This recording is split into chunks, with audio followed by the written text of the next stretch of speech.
Hi, good morning and welcome to meditation. Today is the 7th of June and we are going to keep on meditating on this wonderful book. And today I would like to present the 7 parts of the book of Revelation. The first part goes from chapter 1 to chapter 3, Christ in the midst of the 7 lampstands.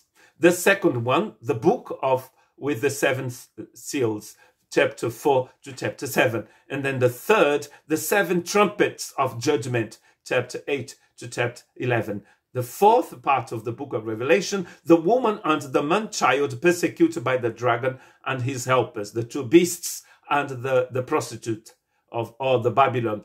And these are the enemies of the Lamb and of his church, chapter 12 to chapter 14. And then the fifth part is the 7 bowls of the wrath of God in chapter 15 and chapter 16. The sixth part of the book of Revelation is the fall of the great prostitute and the 2 beasts, chapter 17 to chapter 19. The prostitute here being the Babylon. And then the 7th part is the judgment upon the dragon or Satan, followed by the new heaven and earth and the new Jerusalem. And that's the 7th and the last part of the book of Revelation, chapter 20 to chapter 22. In the first part of the book, Jesus is going to reveal himself to John as he is filled with glory. And then John is going to describe the way he saw it, with the vision and the language that he had. And he is going to describe the vision of the Christ. In the second part, we see in chapter 7, verse 9, after this I looked, and there before me was a great multitude that no one could count. They were from every nation, every tribe, every people, and every language, standing before the throne and before the Lamb. They were wearing white robes and were holding palm branches in their hands. And verse C, and here it is the church with Christ before the throne of God.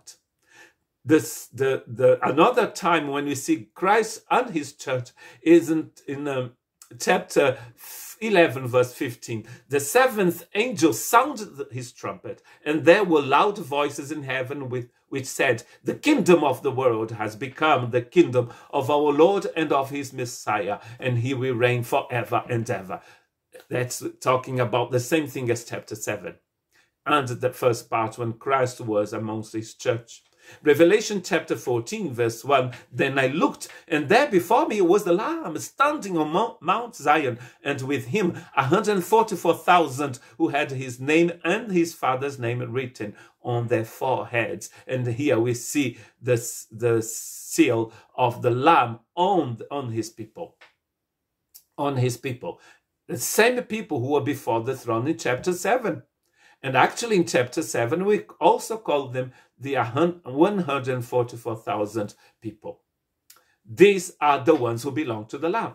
And they have the seal of the Lamb on them.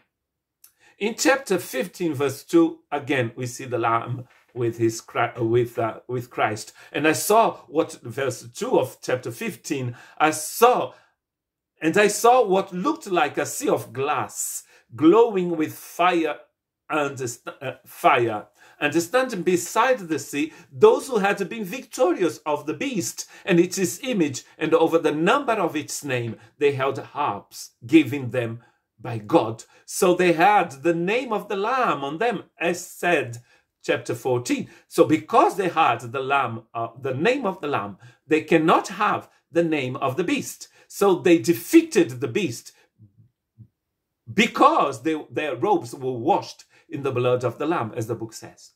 Don't you see? This sea of glass glowing with fire, it's the same thing as Mount Zion and the throne of the Lamb. It's the presence of God. They are in the presence of God. They are with God because they belong to God. The same way that Christ was seen amongst his church, with his church in the beginning of the book. In chapter 19, verse 11, we see the Lamb and his bride in the feast of the bride of the Lamb. I saw heaven standing open, and there before me was a white horse. whose rider is called Faithful and True. With justice he judges and wages war. That's chapter 19, verse 11, the coming of the Lord.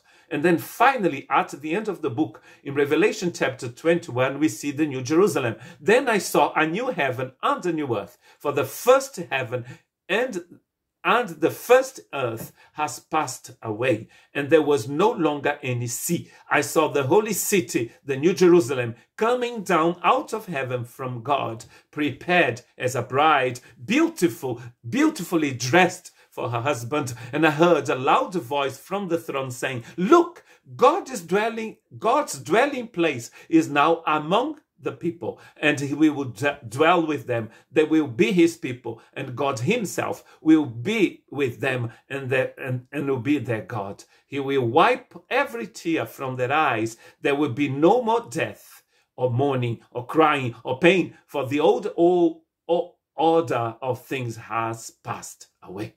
Again, we see the Lamb and his church. 7 times we see this.